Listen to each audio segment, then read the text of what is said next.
CMC হসপিটালের অ্যাপয়েন্টমেন্টের জন্য চলে যেতে হবে সিএমসি পেশেন্ট পোর্টালে গিয়ে সেখান থেকে new patient first time to সিএমসিতে ক্লিক করতে হবে।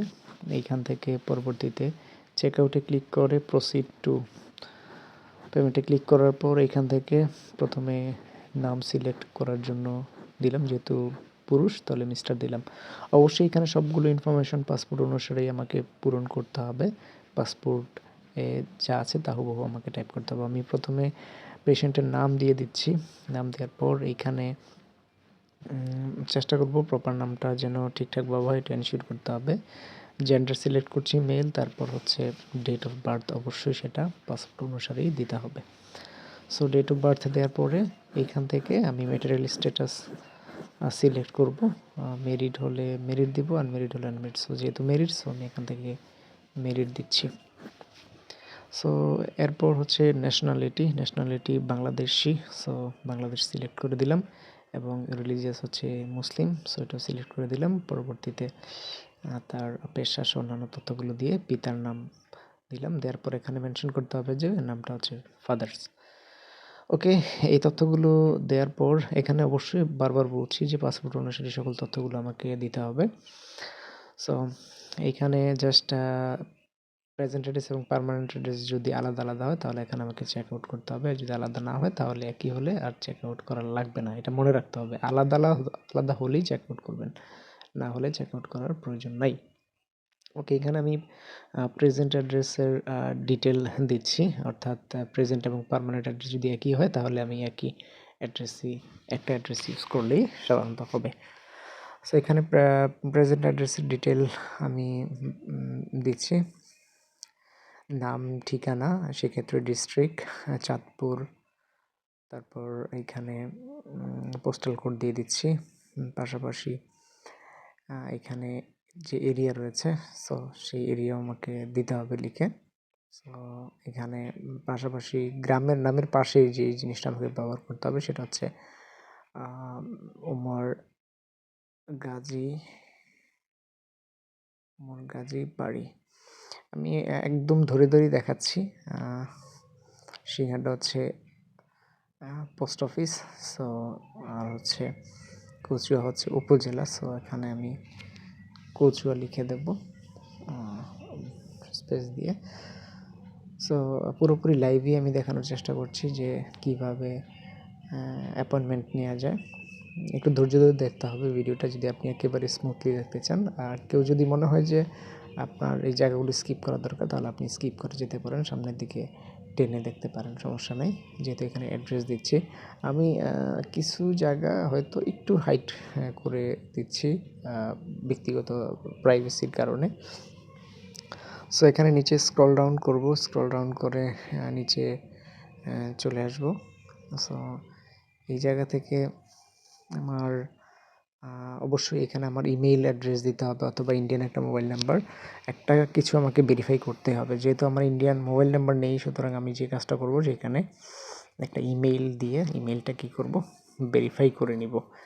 সো ইমেল ভেরিফাইটা এখানে দরকার আছে, কারণ ইমেল ভেরিফাই না হলে এখানে রেজিস্টার করাই পসিবল হবে না।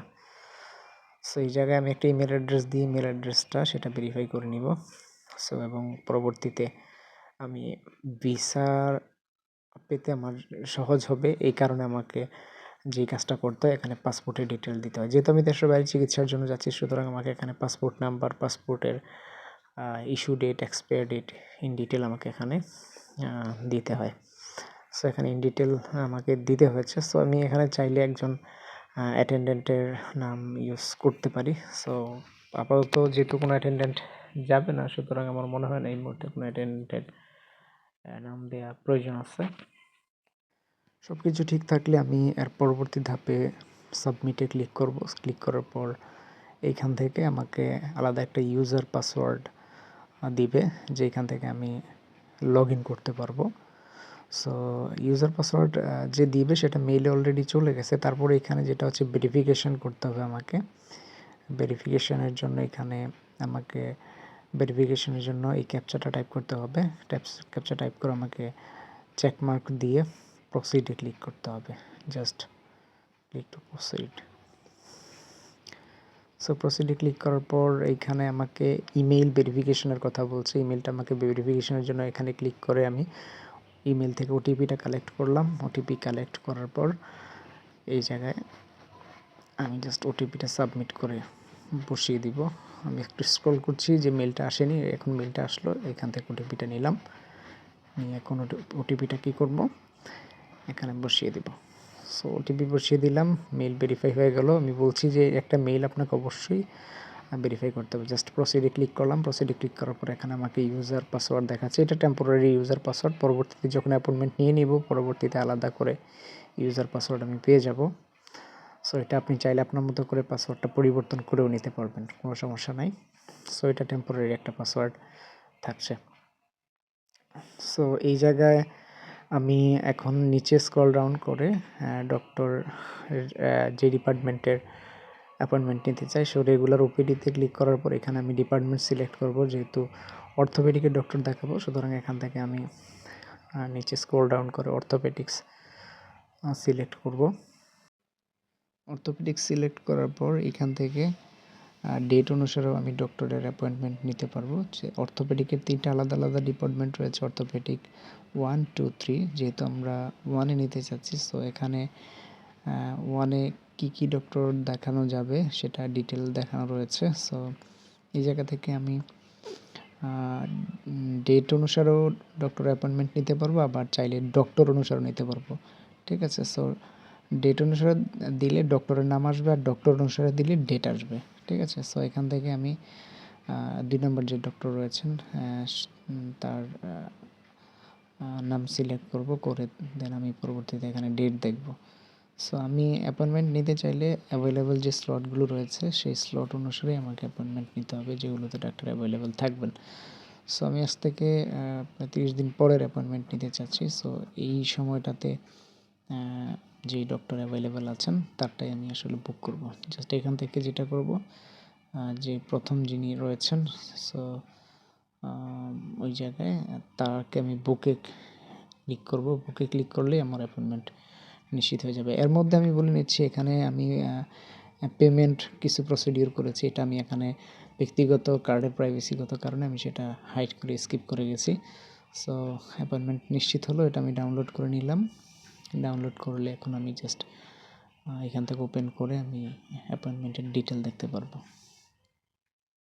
এই হচ্ছে অ্যাপয়েন্টমেন্টের ডিটেল। অলরেডি অ্যাপয়েন্টমেন্ট নেওয়া হয়েছে সিএমসি হসপিটালের কিউআর কোড যুক্ত অ্যাপয়েন্টমেন্ট। এটা একেবারেই 100% একটা প্রুফ অ্যাপয়েন্টমেন্ট। সো এই ধরনের অ্যাপয়েন্টমেন্ট যাদের প্রয়োজন হবে, নতুন পুরাতন, তারা চাইলে আমার সাথে যোগাযোগ করতে পারেন। আমি চেষ্টা করবো আপনাদের অ্যাপয়েন্টমেন্ট দেওয়ার জন্য। আমি কিউআর কোড স্ক্যান করে দেখাচ্ছি অ্যাপয়েন্টমেন্টটা যে ঠিক আছে কিনা, নিজে ভেরিফাই করা যাচ্ছে। যাই হোক, সিএমসি হসপিটালের অনলাইনে অ্যাপয়েন্টমেন্টের ব্যাপারে আরও বেশ কয়েকটি ভিডিও আমি ইতিমধ্যে করেছি। বিশেষ করে আপনি যদি পুরাতন পেশেন্ট হয়ে থাকেন, তাহলে ধরুন আপনার কাছে হসপিটাল কার্ড রয়েছে কিন্তু আপনার অনলাইনে আপনি ঢুকতে পারতেছেন না, তারা কিভাবে অনলাইনে ঢুকবেন সেটা নিয়েও একটি ভিডিও দেয়া আছে। বা চাইলে কিভাবে আপনি নিজে নিজে অনলাইনে ঢুকে অ্যাপয়েন্টমেন্ট নিতে পারেন সে ব্যাপারও দেয়া আছে। পাশাপাশি ইন ডিটেল আপনি কিভাবে অনলাইন থেকে দেখতে পারবেন সেই প্রসেসগুলোও দেয়া আছে। শুধু তাই না, পুরাতন পেশেন্টরা কিভাবে আপনার পেশেন্ট কার্ড বা হসপিটাল কার্ড দিয়ে আপনার অনলাইন অ্যাকাউন্টে ঢুকে আপনার আপকামিং অ্যাপয়েন্টমেন্টগুলো চেক করবেন এবং পূর্বে নেওয়া অ্যাপয়েন্টমেন্টগুলো কীভাবে চেক করবেন, এই ব্যাপারেও বেশ কয়েকটা ভিডিও আমি দিয়েছি। তাছাড়া অনেক সময় দেখা যায় যে পেশেন্টের নতুন অ্যাটেন্ডেন্ট যোগ করতে চাচ্ছেন, কিন্তু আপনি পুরাতন পেশেন্ট, ধরেন আগের অ্যাটেন্ডেন্ট আপনার সাথে এবার যাবে না, নতুন পেশেন্ট নতুন অ্যাটেন্ডেন্ট যাবে। সেই ক্ষেত্রে আপনি যেহেতু ভিসার জন্য অ্যাপ্লাই করবেন, সেই ক্ষেত্রে নতুন অ্যাটেন্ডেন্টের ভিসার অ্যাপ্লাইও যাতে আপনার অর্থাৎ অ্যাটেন্ডেন্টের পাসপোর্টের আপনার তথ্য যেন আপনার এই অ্যাপয়েন্টমেন্টে থাকে। সো সেটা কীভাবে অ্যাটেন্ডেন্ট এডিট করবেন এটাও আমি অলরেডি একটা ভিডিওর মধ্যে বলে দিয়েছি। অর্থাৎ সিএমসি পোর্টাল রিলেটেড যত রকমের কোশ্চেন আছে আপনার, আশা করি এই ভিডিওর পাশাপাশি আরও বেশ কয়েকটা ভিডিও যেহেতু আমি করেছি ওই ভিডিওগুলোর মধ্যে আপনি পেয়ে যাবেন। সো আজ এই পর্যন্তই, আশা করি ভালো থাকবেন, সুস্থ থাকবেন। আসসালামু আলাইকুম ওয়া রাহমাতুল্লাহ।